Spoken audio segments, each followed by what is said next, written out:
پھسل گیا، اس میں کوئی برائی آ گئی، کوئی خرابی آ گئی، کوئی کجی کمزوری آ گئی، کوئی نقص آ گیا، یہ لڑکھڑانا ہے۔ تو یہ لڑکھڑانا 4 قسموں کا ہے، یا طبیعت میں لڑکھڑانا، یا عقل اور فہم میں لڑکھڑانا، یا عذر شریعت لڑکھڑانا، یا ان تینوں چیزوں کے اعتبار سے لڑکھڑانا۔ تو طبیعت کا لڑکھڑانا، پھسلنا کیا ہے؟ یعنی عادت میں کوئی خرابی آ جائے۔ تو رجس کا معنی خرابی، برائی، نقص، میل۔ کس طرح اس کا اطلاق ہوتا ہے کہ طبیعت میں اگر کوئی نقص آ جائے، میل آ جائے، خرابی آ جائے، عادت میں کوئی خرابی آ جائے، خصلت میں کوئی خرابی آ جائے، اخلاق میں کوئی خرابی آ جائے، تو اس کے لیے لفظ الرجس استعمال ہوتا ہے۔ تو گویا طبیعت کے اندر کوئی ایسی خرابی ہو جو اس کی شان اور استقامت کا جو مقام ہے اس میں لڑکھڑاہٹ یا پھسل نہ آ جائے، تو یہ ایک پہلو ہے۔ عادت میں، خصلت میں، اخلاق میں کجی کمی اور نقص و میل، اس کو رجس کہتے ہیں۔ دوسرا اما من جہت العقل، عقل کے اعتبار سے رجس ہوتا ہے، اور وہ کیا کہ عقیدے میں کوئی خرابی آ جائے، نظریہ میں خرابی آ جائے، فکر میں کوئی خرابی آ جائے، سوچ میں خرابی آ جائے، ارادے میں خرابی آ جائے، تو اس کو کہتے تھے الرجس ہے من جہت العقل۔ پہلا رجس ہے من جہت الطبع، طبیعت کے اعتبار سے رجس، عقل کے اعتبار سے عقیدہ، نظریہ، فکر، سوچ، ارادہ۔ تیسرا من جہت الشرع، شرعی اعتبار سے کوئی خرابی آ جائے، اس میں کفر بھی ہے، اس میں شرک بھی ہے، اس میں گناہ بھی ہے، کوئی مکروہ عمل بھی ہے، ناپسندیدہ فعل بھی ہے، ہر قسم کی چیز جو عذر شریعت گوارا نہیں، تو وہ شریعت کی جہت سے۔ یا چوتھی صورت ہے کہ تینوں پہلو، سارے پہلو پائے جائیں خرابی کے۔ تو اگر یہ پہلو خرابی کے آ جائیں، برائی کے آ جائیں، اس وجہ سے اگر عقل کی جہت سے ہے تو وسوسہ آ جائے تو اس کو بھی رجس کہتے ہیں۔ وسوسہ جو انسان کو حق سے دور کر دیتا ہے، غلط خیال آ جائے جو بندے کو سچی اور پاکیزہ تقوی کی سوچ سے ہٹا دیتا ہے، تو غلط خیال آ جائے اس پہ بھی رجس کا لفظ استعمال ہوگا۔ یعنی برائی یا غلطی فکر میں آ جائے، سوچ میں آ جائے، ارادے میں آ جائے، خواہش میں آ جائے، عادت میں آ جائے، خصلت میں آ جائے، اخلاق میں آ جائے، عمل میں آ جائے، فعل میں آ جائے، کردار میں آ جائے، طبیعت میں آ جائے، کسی جہت سے آ جائے، اس کو رجس کہیں گے۔ اب جب آپ یہ معنی الرجس کا سمجھ گئے، یہ تو میں نے فیروز آبادی کا، اور یہ آپ لغت کی کوئی بھی کتاب اٹھا لیں، اب یہ تہذیب اللغہ ہے ابو منصور الازہری کے میرے سامنے، ان کا بھی یہ کوئی عمل میں کوئی خرابی، میل، کوئی قباحت اگر آ جائے تو اس کو الرجس کہتے ہیں۔ اس حد تک معمولی سی چیز پر بھی رجس اور رجس کا اطلاق ہوتا ہے کہ اگر آواز اونچی ہو جائے اس کو بھی کہتے ہیں الرجس۔ یعنی آواز اگر اونچی سے آپ نے بات کر لی جو دوسرے کی طبیعت پر بوجھ بنا، اس میں کراہت سی لگی، ذرا ناپسندیدہ انداز لگا، اس کو بھی الرجس کہتے ہیں، وہ بھی رجس کے ذیل میں آتا ہے۔ حتیٰ کہ ایک لفظ استعمال ہوتا ہے رعد رجاس، شدید الصوت، یہ جو کڑک ہوتی ہے بجلی کی، اس طرح کی جو بالکل کانوں پر جو زور سے پڑتی ہے آدمی گھبرا جاتا ہے، اس کو بھی رجس اور رجاس کا لفظ بولتے ہیں۔ یعنی اگر آواز میں کڑک آ جائے، زور آ جائے، شدت صوت جو طبیعت پہ ذرا ناگوار گزرتا ہے، اس کے لیے بھی لفظ رجس آتا ہے۔ کوئی میلی ناپسندیدہ چیز ہو تو اس کو بھی لفظ رجس بولا جاتا ہے۔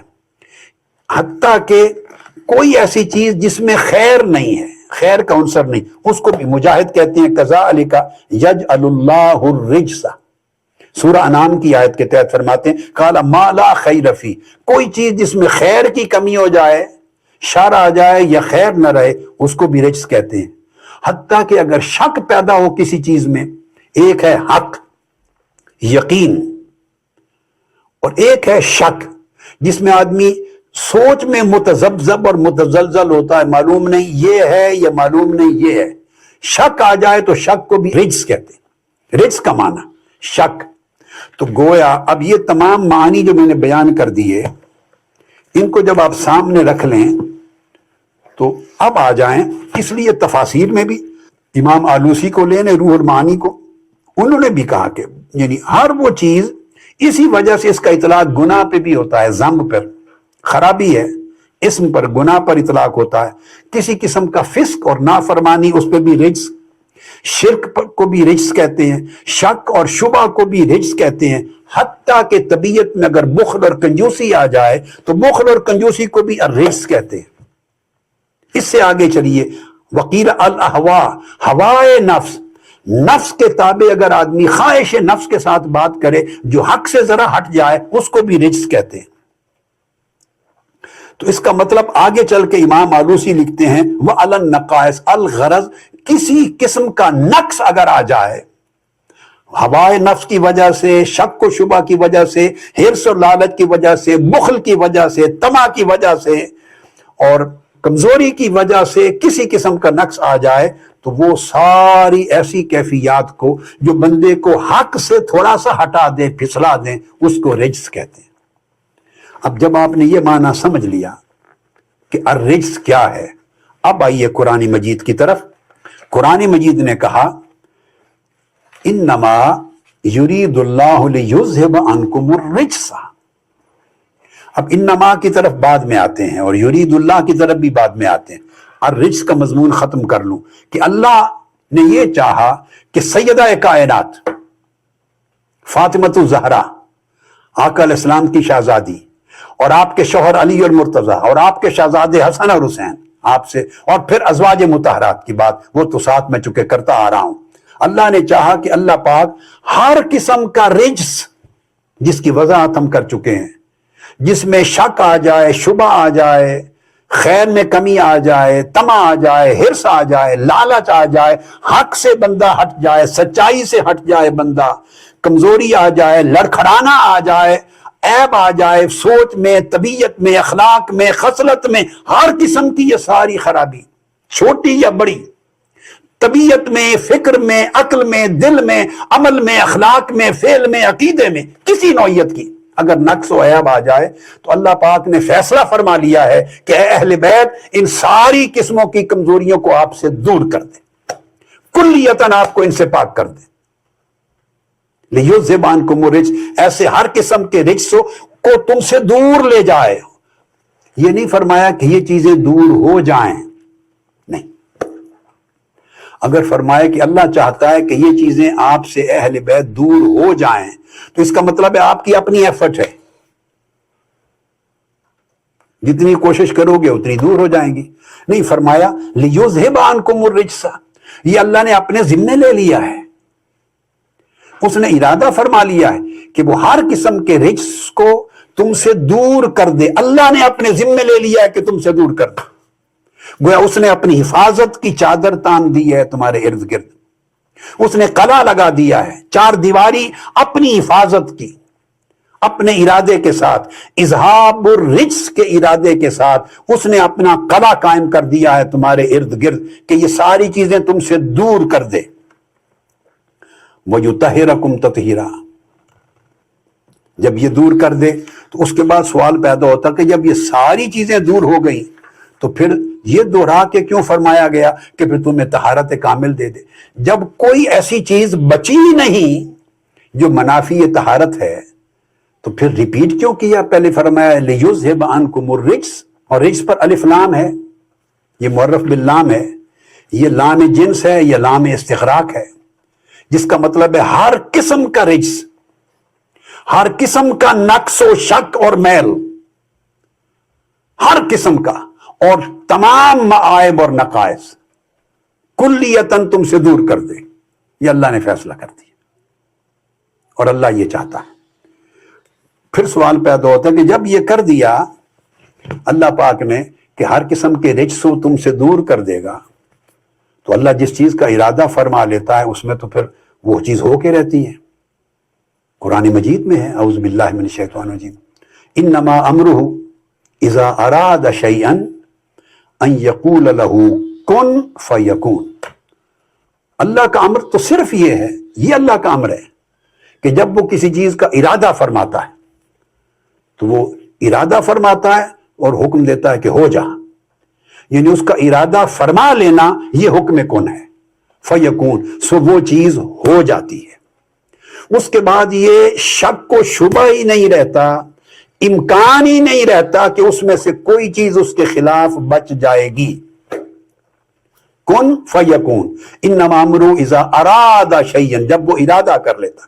یہاں فرمایا انما یرید اللہ، اللہ نے ارادہ کر لیا، یہ اللہ کا ارادہ ہے. لیذھب عنکم الرجس، کہ ہر قسم کے رجس اور تمام ارجاس تم سے دور کر دے. تو جب اللہ نے ارادہ فرما دیا تو یقول لہ کن، پھر اس ارادے سے جو چیز چاہتا ہے سو وہ ہو جاتی ہے. تو گویا ہر قسم کا رجس سیدہ کائنات سے دور ہو گیا، ازواج مطہرات سے دور ہو گیا، مولا علی المرتضیٰ سے دور ہو گیا، حسنین کریمین سے دور ہو گیا.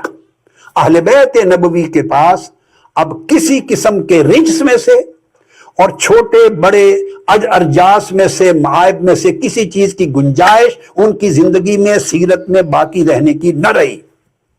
اذھاب الرجس لیذھب عنکم الرجس، اللہ نے ان کو بھگا دیا دور اور اپنی حفاظت کی چادر تان دی. جب اللہ پاک نے کلیتاً اذھاب رجس کر دیا، اذھاب رجس کا معنی ہر رجس کو دور کر دیا، تو اس کے بعد پھر کیوں فرمایا وَيُطَهِّرَكُمْ تَطْهِيرًا، اور تمہیں پاک کر دے ایسا کہ طہارت کمال کو پہنچ جائے. یہ کیوں فرمایا؟ ہاں، تو جب رجس تھا اس کے اندر تو وہ تمام چیزیں اللہ رب العزت نے دور کر دی، ایسی تہذیب کر دی جس میں قوت شہوانیہ بھی دور کر دی، قوت غضبیہ کے جو معائب ہیں وہ بھی دور کر دیے، قوت شہوانیہ کے جو عیب ہیں وہ بھی دور کر دیے، قوت نفسانیہ کے عیب وہ بھی دور کر دیے، قوت طبعیہ کے عیب بھی دور کر دیے، سارے دور کر دیے، پاک ہو گئے.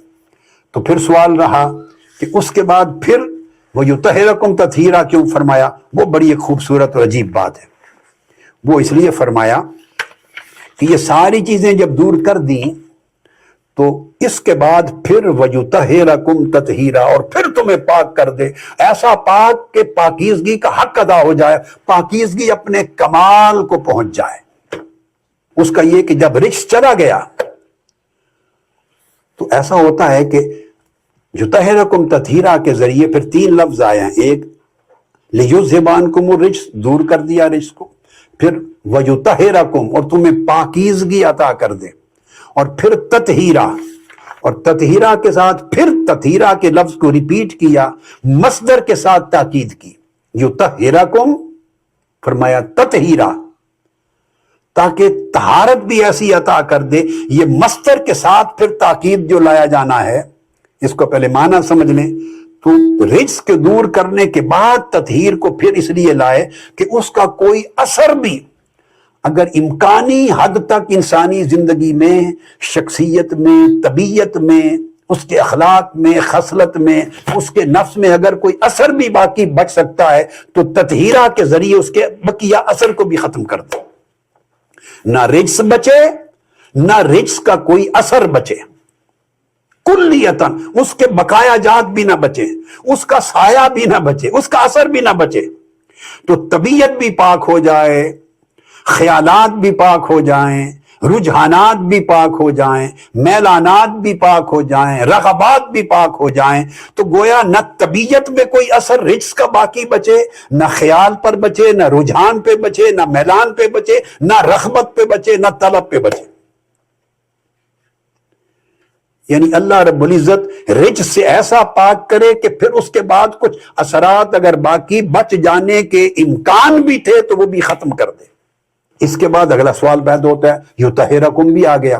پھر اس کو میں نے جیسا کہ عرض کیا کہ تطہیرا مصدر ہے، اس کی پھر تاکید وارد کی، یطہرکم تطہیرا. اب یہ قرآن مجید کا اسلوب ہے، بعض جگہوں پر جہاں بڑی تاکید کرنی ہو اور ایسی تاکید کرنی ہو کہ کسی قسم کے شک و شبہ کی جگہ نہ بچے، کلیتاً شک و شبہ بھی ختم کرنا ہو، اور بات کو پکا ٹھوس مؤکد کر کے رکھنا ہو، اس میں مصدر کو تاکیداً ساتھ لاتے ہیں. جیسے اللہ پاک نے موسیٰ علیہ السلام سے کلام کیا کوہ طور پر. اب بنی اسرائیل تھے، بعد میں لوگ تو خیال کر سکتے ہیں کہ اللہ نے وہی بھیجی ہوگی، اسی کو کلام کہا. اللہ نے تورات نازل کی تو اسی کو کلام کہا، جیسے فرشتے کے ذریعے وہی بھیجی جاتی ہے تو فرشتے کے ذریعے بھیجا ہوگا، اس کو کلام فرمایا۔ کئی معنی آ سکتے ہیں۔ شک رہ سکتا تھا کہ کیا بالمشافہہ کلام کیا، براہ راست اللہ کا کلام موسیٰ علیہ السلام نے سنا، یا دل پر اترا وہ وحی کی صورت میں، تو شک آ سکتا تھا۔ تو جب شک کو رفع کرنا ہو، اور شک کو پنجابی کا لفظ بول رہا ہوں، پک میں بدلنا ہو، یہ پنجابی کا لفظ ہے، شک کو رفع کرنا ہو اور کامل تاکید کرنی ہو کہ شبہ کا کوئی راستہ بھی اور شک کا کوئی راستہ بھی نہ بچے، تو اللہ پاک معلوم ہے کیا فرماتا، پھر وہ اس طرح کی تاکید لاتا۔ فرمایا کلم اللہ موسیٰ تکلیما، اللہ نے موسیٰ سے کلام کیا، کلم اللہ کہہ کر پھر تکلیما، کسی کو شک نہ رہے کہ وہی دل پہ اتاری، نہیں براہ راست کلام کیا، ایسا کہ موسیٰ علیہ السلام نے طور کی چوٹی پہ خود اپنے کانوں سے سنا میرے کلام کو۔ اس کو تاکید کو، بات کو پختہ کرنے کے لیے اللہ پاک اس طرح مصدر کے ساتھ لاتا ہے تاکید۔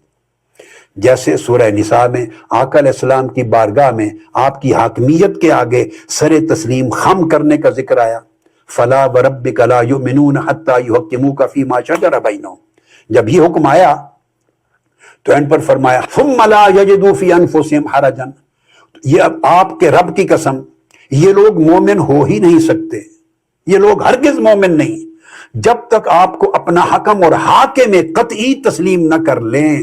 اپنے جملہ نزاعات میں حاکم مان لیں، ثم لا یجدوا فی انفسہم حرجا، اور پھر آگے ایک اور تاکید کی، اور اس کے بعد دل میں کوئی بوجھ، کوئی تنگی بھی نہ لائیں، خوش دلی سے حاکم مانیں، لا یجدوا فی انفسہم حرجا، یہ کہہ کہ وَيُسَلِّمُوا تَسْلِیمًا، پھر فرمایا وَيُسَلِّمُوا تَسْلِیمًا، تسلیمہ کا مصدر پھر ساتھ لائے، اور پھر ایسا سر تسلیم خم کریں، اس طرح تسلیم کریں آپ کی حاکمیت کو کہ تسلیم کرنے کی حد ہو جائے، تسلیم کرنے کے سارے تقاضے پورے ہو جائیں، کوئی شک اور شبہ اور چون و چرا کی گنجائش نہ رہے۔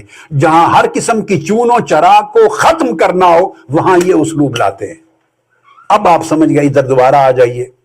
فرمایا ہر قسم کا رجس دور کر دیا اور تمہیں پاک کر دیا، وَيُطَهِّرَكُمْ تَطْهِيرًا، ایسی طہارت عطا کی کہ کوئی چون و چرا کی جگہ نہ رہے، شک و شبہ کی کوئی گنجائش نہ رہے کہ یہ بچ گیا ہوگا، یہ طہارت میں آتا ہے، یہ نہیں آتا، یہ طہارت میں آتا ہے، یہ نہیں آتا، یہ تو بچ گیا، اس سے تو کوئی طہارت کے خلاف نہیں ہوتا۔ یہ جو اس طرح کے مختلف اوہام خیالات آ سکتے ہیں جو ان کی شان طہارت کے منافی ہو سکتا ہے، فرمایا وَيُطَهِّرَكُمْ تَطْهِيرًا لگا کے سارے دروازے بند کر دیے۔ ان کی طہارت کو اللہ رب العزت نے کلا بند کر دیا۔ اب جب یہاں تک آپ بات کو سمجھ گئے، اب اگلا سوال پیدا ہوتا ہے کلا بند کس چیز سے کیا؟ وہ دو الفاظ توجہ طلب ہیں۔ پہلا لفظ انما، دوسرا یرید اللہ لیذھب عنکم الرجس اہل البیت۔ انما اور یرید اللہ کو سمجھیں۔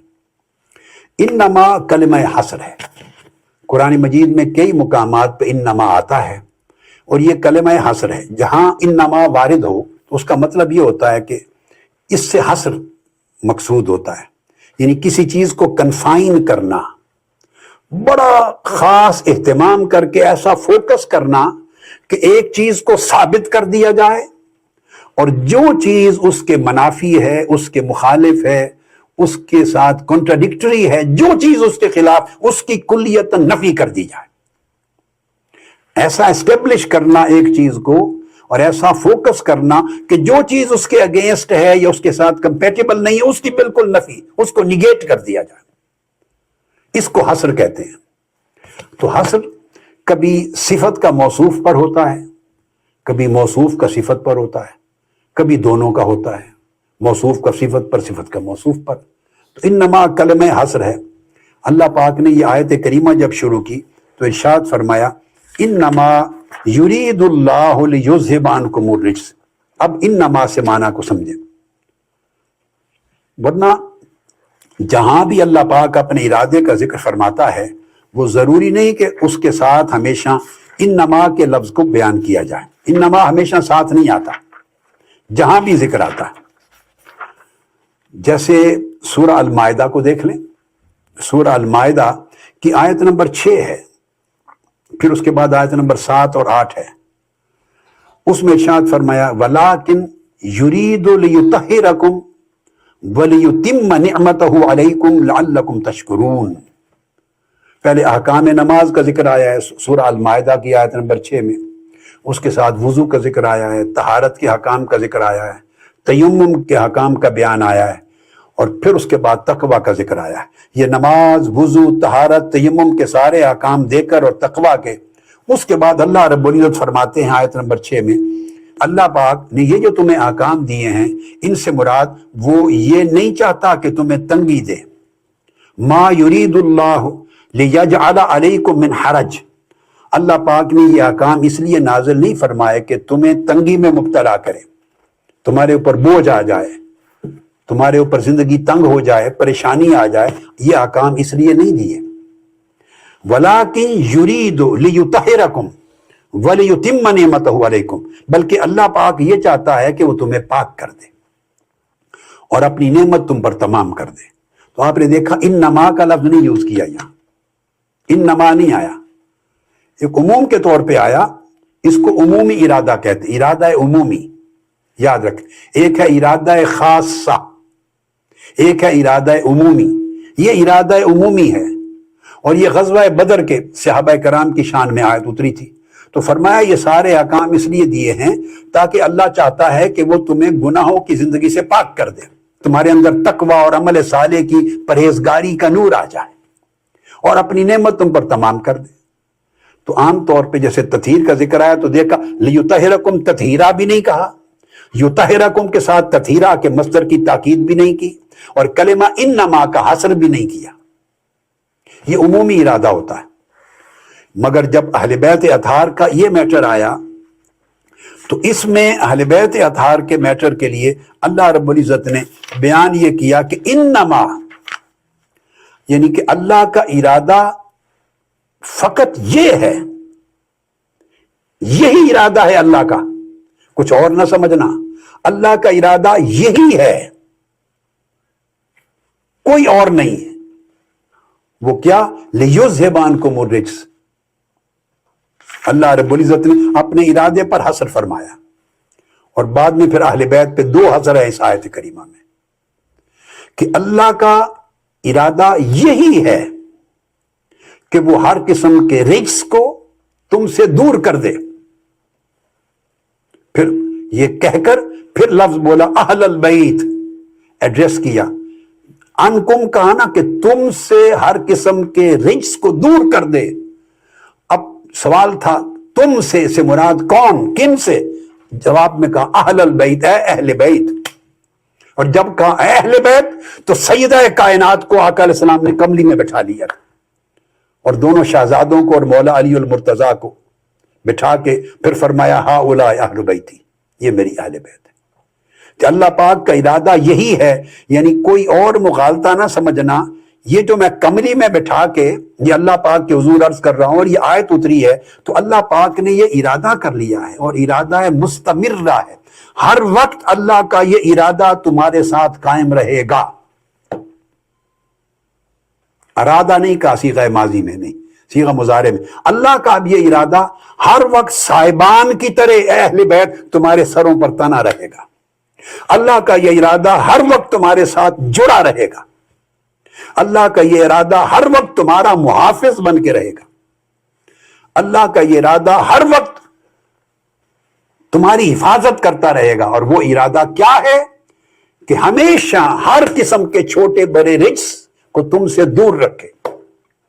تمہارے اندر کوئی تزلزل نہ آئے، ڈگمگاؤ نہیں، زلزلہ نہ آئے، لڑکھڑاہٹ نہ آئے، میل نہ آئے، نقص نہ آئے، نہ تمہاری سوچوں میں، نہ تمہارے فکر میں، نہ تمہارے عقیدے میں، نہ تمہارے طبیعت میں، نہ تمہاری رغبت میں، نہ تمہارے عمل میں، نہ تمہارے اخلاق میں، نہ تمہاری خصلت میں.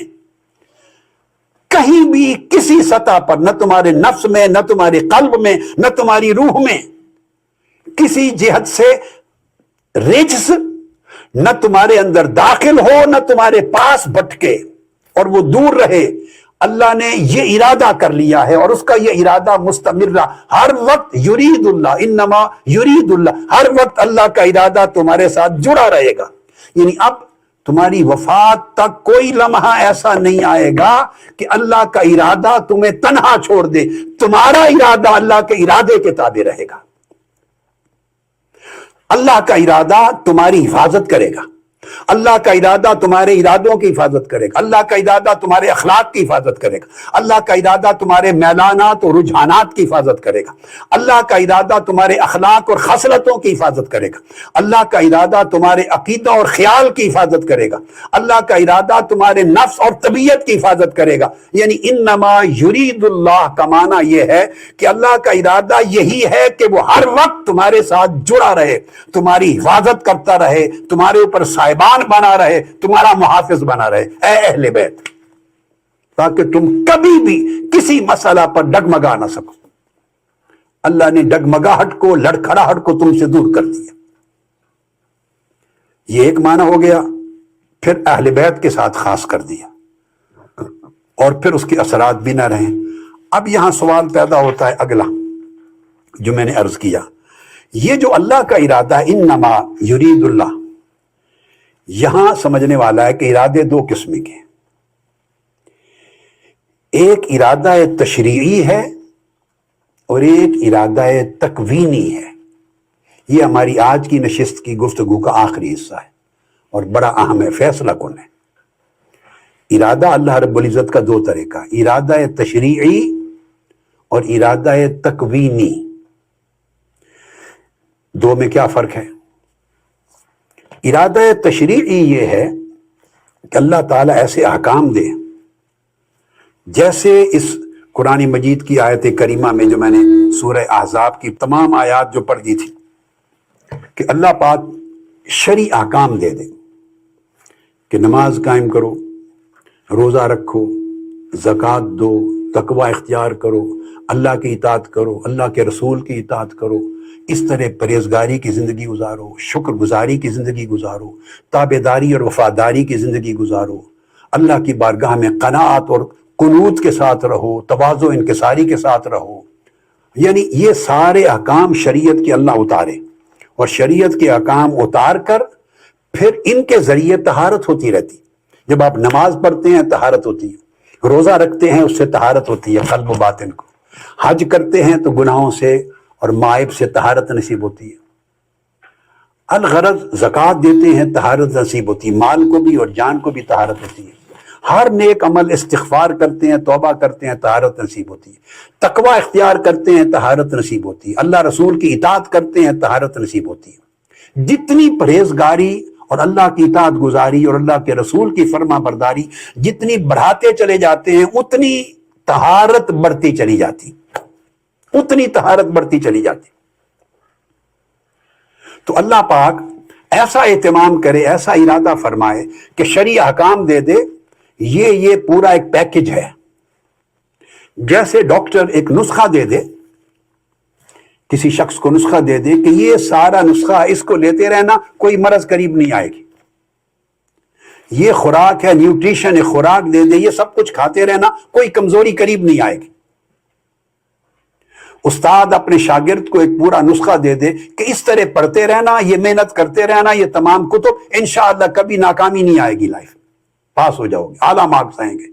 تو اللہ رب العزت کا نسخہ شریعت دے دے، نسخہ تقوی، نسخہ اطاعت، نسخہ توکل، فرما برداری، پرہیزگاری کا ایک نسخہ پورا دے دے، جو سورہ احزاب میں اللہ رب العزت نے آیت نمبر 28 سے لے کر آیت نمبر 33 تک دیا. ازواج مطہرات کو پورا نسخہ تقوی، نسخہ فرما برداری، نسخہ پرہیزگاری، نسخہ وفاداری، نسخہ تابعداری، نسخہ تدین، نسخہ اطاعت، نسخہ عمل صالح، یہ جو سارا نسخہ خیر کا دیا، تو ہر ایک عمل کے نتیجے میں طہارت پیدا ہوتی، ہر ایک عمل کے نتیجے میں طہارت پیدا ہوتی. تو جب اللہ پاک ایسے احکام شریعت دے دے کہ جن کے نتیجے میں اللہ طہارت پیدا کرتا ہے، جن کے نتیجے میں اللہ پاک گناہوں سے بندے کی حفاظت کرتا ہے اور ہر قسم کے میل کچیل کو دور کرتا ہے، تو ہر عبادت سے اللہ پاک بندے کو ایسی توفیق دیتا ہے کہ جتنا جتنا بندہ عبادت کرتا رہتا ہے اتنا محفوظ ہوتا چلا جاتا. جتنا تقوی اختیار کرتا ہے اتنا مزید محفوظ ہوتا چلا جاتا ہے، جتنا اللہ کی رضا اور تابعداری کے لیے کام کرتا محنت کرتا ہے اتنا مزید محفوظ تر ہوتا چلا جاتا ہے، تو اللہ کی حفاظت اور اترتی چلی جاتی اور اللہ کی حفاظت اس کو طہارت دیتی چلی جاتی۔ تو وہ طہارت جو احکام شرعیہ پر عمل کے نتیجے میں نصیب ہو، جو تقوی اور پرہیزگاری کے نتیجے میں نصیب ہو اور بڑھتی چلی جائے حتیٰ کہ اپنے نقطہ کمال تک جا پہنچے، وہ طہارت جو شرعی احکام کے ساتھ متصل ہو، مقرون ہو شرعی احکام کے ساتھ، وہ طہارت وہ اگر نصیب ہو تو یہ ارادہ تشریعی ہے۔ ازواج مطہرات کے ساتھ جو اللہ رب العزت نے آیت تطہیر میں ارادہ فرمایا وہ ارادہ تشریعی تھا۔ پچھلی پوری 5-6 آیات میں اللہ رب العزت نے ان کو مشروط کر دیا، مقرون کر دیا، ان کی طہارت اذہاب رجس بھی فرمایا، ان سے ہر قسم کے رجس کو دور بھی کیا، ان کو طہارت کاملہ بھی عطا کی اور یطہرکم تطہیرا کا مصداق بھی بنایا۔ مگر یہ جو طہارت کا کمال عطا کیا ازواج مطہرات کو، یہ کمال طہارت سارا نسخہ شریعت کے ساتھ مقرون کیا، تقوی کے ساتھ مقرون کیا، اس کو کہتے ہیں مقرون بالشریعہ کیا۔ تو ازواج مطہرات کا اذہاب رجس اور ازواج مطہرات امہات المومنین ان کی تطہیر اور ان کی طہارت کاملہ اور ان کا یطہرکم تطہیرا کا درجہ، یہ سارا مقرون بالتقوی اور مقرون بالشریعت ہے۔ وہ جو احکام شریعت پورے اترے، اب آیت کو آپ کاٹ تو نہیں سکتے نا، دیکھیے آیت نمبر 33 میں آیا ہے تطہیر کا حکم اور پیچھے 6 آیتیں آ رہی ہیں، اور 6 آیتوں کا حکم کہاں لے جائیں گے؟ ان کو اس کے ساتھ جدا نہیں کر سکتے، یہ سب جڑا ہوا ہے حکم، ایک کلیت ہے، تو اس کو اپنی اپنی جگہ فکس کرنا ہے۔ تو ازواج مطہرات کو جو طہارت عطا کی وہ اللہ رب العزت نے ارادہ تشریعی کے ذریعے عطا کی، ان کے اوپر احکام نازل فرمائے، ان کو نسخہ کیمیا دیا، نسخہ تقوی دیا، نسخہ پرہیزگاری دیا، اللہ رسول کے اطاعت کا نسخہ دیا، اقامت صلاۃ کا نسخہ دیا، اطاع زکوٰۃ کا نسخہ دیا، تقوی کا نسخہ دیا، وہ سارا نسخہ جو اللہ اپنے مقربین کو، اولیاء کو، صالحین کو، متقین کو، صحابہ کو، صحابیات کو دیتا ہے، وہ نسخہ دیا اور فرمایا اگر اس پورے نسخہ کیمیا پر عمل کریں گے تو اس کے ساتھ اللہ کا جو ارادہ تشریعی ہے وہ تمہیں ہر قسم کے رجس سے پاک کرنے کا فیصلہ کر لیا ہے اور تمہاری طہارت کو درجہ کمال تک پہنچانے کا فیصلہ کر لیا۔ آپ رجس سے بھی پاک رہیں گی اور طہارت بھی آپ کی کمال درجے کی بتمام و کمال ہوگی، یعنی وہ شان مل جائے گی مگر ارادہ تشریع کے ذریعے ان احکام کے ساتھ۔ تو گویا ارادہ تشریع ازواج مطہرات کی طہارت مقرون بالتقوی و شریعت ہو گئی۔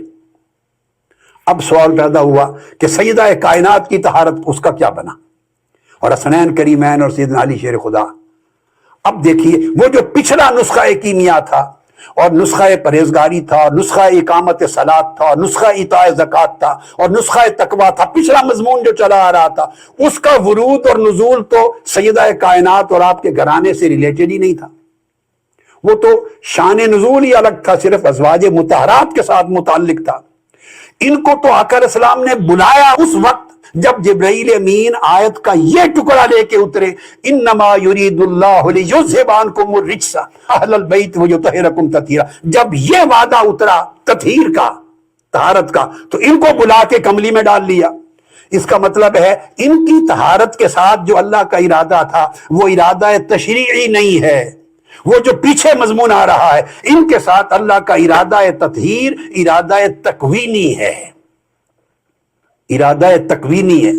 اب آپ سوچیں گے ارادہ تشریعی تو سمجھ میں آ گیا کہ ارادہ تشریعی سے طہارت ملی، نتیجہ وہی نکلا، نتیجہ ایک نکلا، نتیجے میں فرق نہیں ہے، سبب مختلف ہے۔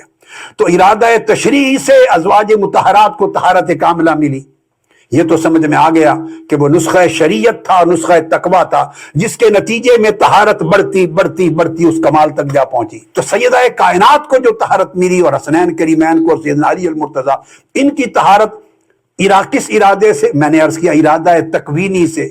اس کا فرق کیا ہوا؟ اس کا فرق یہ ہوا کہ ان کو اس نسخے سے نہیں جوڑا، انہیں کہا کہ ازواج مطہرات کو اس نسخہ تقوی اور شریعت کے ذریعے یہ مرتبہ طہارت دیا ہے، اور اے سیدہ فاطمہ تو زہرا، تجھے اور تیرے شہزادوں کو اور تیری فیملی کو اس تقوی کے نتیجے میں نہیں، وہ تو جو ملے گا وہ اضافتاً ہوگا، اس تقوی پرہیزگاری اور احکام شریعت پر عمل داری کے نتیجے میں جو طہارت اور جو مرتبہ ملے گا وہ اضافی ہوگا۔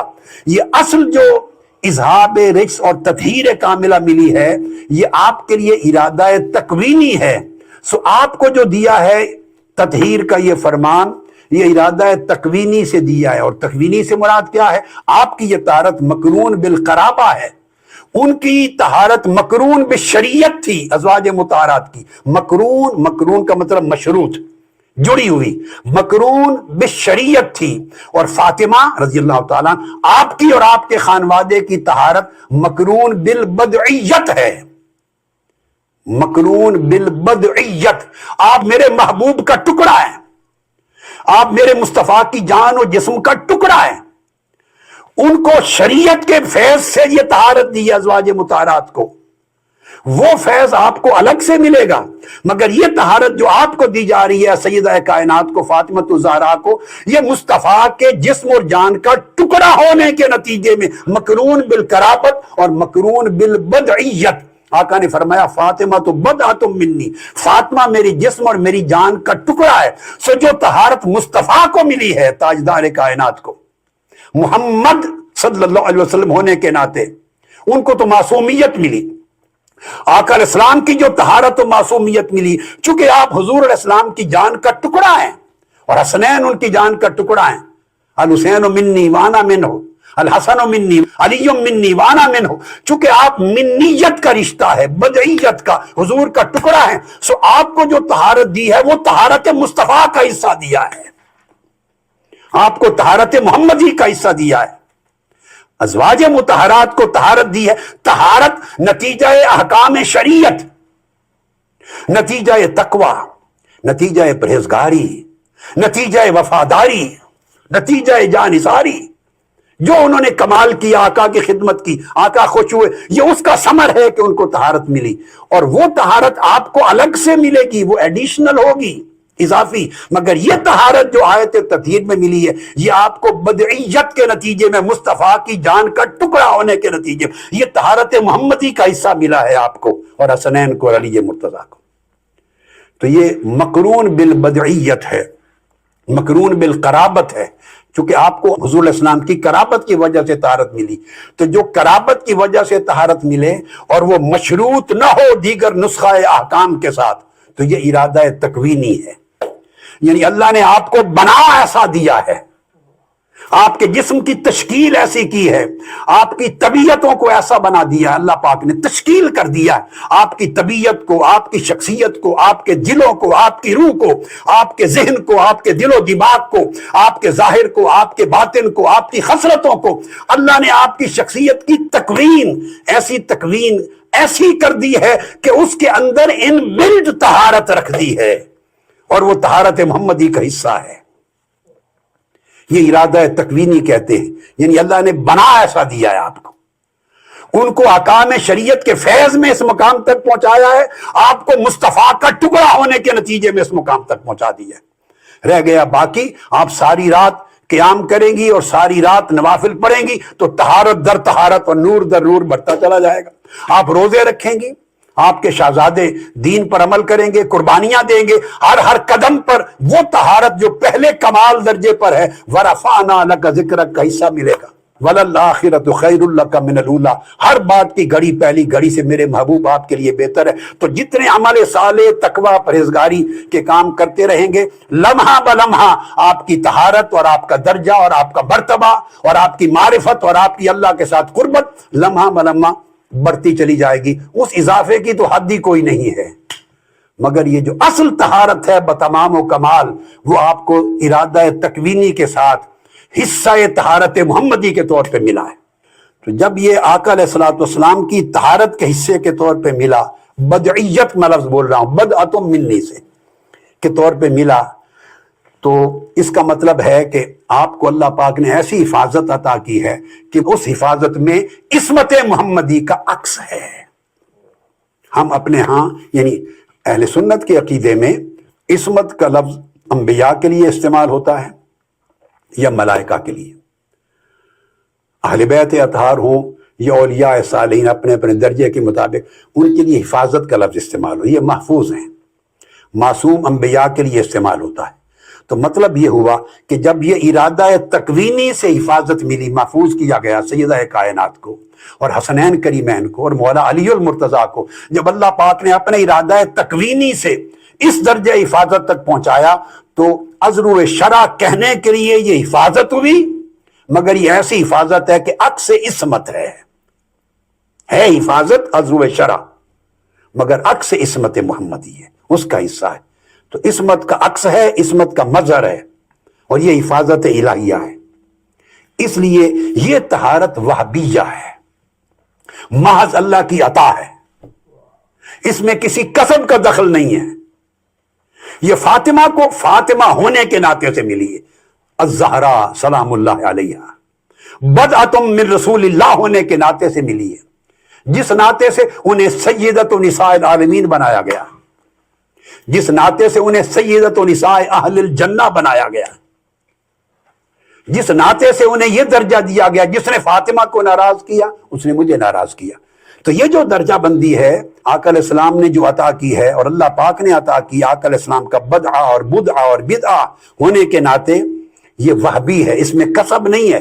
کسب میں جو کچھ ملے گا وہ اضافہ ہوتا جائے گا. اور جو طہارت ملی ازواج مطہرات کو وہ بھی اللہ کی عطا ہے، وہب ہے، مگر بطریق کسب. ازواج مطہرات کی طہارت وہ بھی اللہ کا وہب ہے، مگر بطریق کسب. یعنی ان کو پورا نسخہ شریعت اور حکام اور تقوی کا دیا اور اس کے نتیجے میں اس در مرتبے تک پہنچایا، تو وہ ان کو کسب کے طریق سے وہب کیا. میں لفظ یہ بول رہا ہوں، کسب کے طریق سے وہب کی ان کو طہارت. اور سیدہ کائنات اور آپ کے اہل بیت کے پاک آپ کے گھرانے کو جو وہب کی، وہ وہب بطریق وہب. ازواج مطہرات کو وہب ہوا بطریق کسب، اور سیدہ کائنات اور آپ کے گھرانے کو طہارت وہب ہوئی بطریق وہب. وہ طریق بھی وہب تھا اور وہ ثمر کسر نتیجہ بھی وہب تھا، چونکہ اس میں جو کچھ کسب کے ذریعے ملنا ہے وہ اس میں اضافی طور پہ ایڈ ہوتا جائے گا. لہذا یہ طہارت خالصتاً وہبیہ الہیہ طہارت ہے. اور ازواج مطہرات کی طہارت کسب کے طریق سے وہ وہب ہوا ہے. تو یہ حفاظت تامہ ہے. چونکہ حفاظت تامہ ہے اس لیے کسی قسم کا کوئی حیت جو خرابی کا باعث بنے وہ اس میں کسی جہت سے بھی ان کی زندگیوں میں داخل نہیں ہو سکتی. اللہ رب العزت نے ان کی اس طریقے سے حفاظت فرما لی ہے. اور یہ جو ارشاد فرمایا انما یرید اللہ لیذہب، پھر لیذہب کبھی صیغہ مضارع میں کانکم الرجس ویطہرکم بھی صیغہ مضارع میں اور تطہیرہ، یہ سارے صیغے جو بیس کیے اس کا مطلب تھا کہ اللہ کا یہ ارادہ ہے جو آپ کی حفاظت کا، جو عکس عصمت ہے، جو حفاظت وہبیہ ہے، طہارت وہبیہ، یہ تمہیں دینے کا جو ارادہ ہے یہ ارادہ مستمرہ ہے. یعنی جیسے میں نے پہلے عرض کر دیا کہ یہ ہمیشہ جاری رہے گا. کبھی ایسا وقت نہیں آئے گا اے فاطمہ زہرا آپ پر اور آپ کے شہزادوں پر کہ کسی لمحے آپ ارادہ کر رہے ہوں اور اللہ کا ارادہ آپ کو تنہا چھوڑ کے کھڑا ہو. اللہ کا ارادہ آپ کو تنہا نہیں چھوڑے گا. اللہ کا ارادہ حفاظت، ارادہ طہارت، ارادہ اذہاب رجس اور ارادہ حفاظت اور طہارت ہمیشہ آپ کا سایہ فگن رہے گا اور آپ کے شہزادوں کے سایہ فگن رہے گا. تو یہ ہمیشہ اللہ کا ارادہ ہمیشہ دائماً آپ کے ساتھ رہے گا. اس لیے سیدہ کائنات ہوں یا حسنین کریمین، ان کے کسی قول اور فعل اور کسی عمل کی نسبت ایسا ہم نہیں کر سکتے، نسبت کسی ایسے فعل کی، ایسے عمل کی، نہ آپ کے قول کی طرف، نہ آپ کے فعل کی طرف، نہ آپ کی خصلت کی طرف، نہ آپ کی طبیعت کی طرف، نہ آپ کے خیال و رجحان کی طرف، نہ آپ کی رغبت کی طرف نہیں کر سکتے کہ جو خلاف طہارت ہو، جو خلاف کمال طہارت ہو، جو خلاف اذہاب رجس ہو. چونکہ وہ طہارت حصہ محمدی ہے اور وہ وہب الہی ہے، اور ارادہ الہی، ارادہ تکوینیہ سے وہ اللہ پاک کی وہبت ہوئی ہے. تو آج کی گفتگو الحمدللہ اس موضوع پر ختم کرتے ہیں. والسلام علیکم ورحمۃ اللہ وبرکاتہ.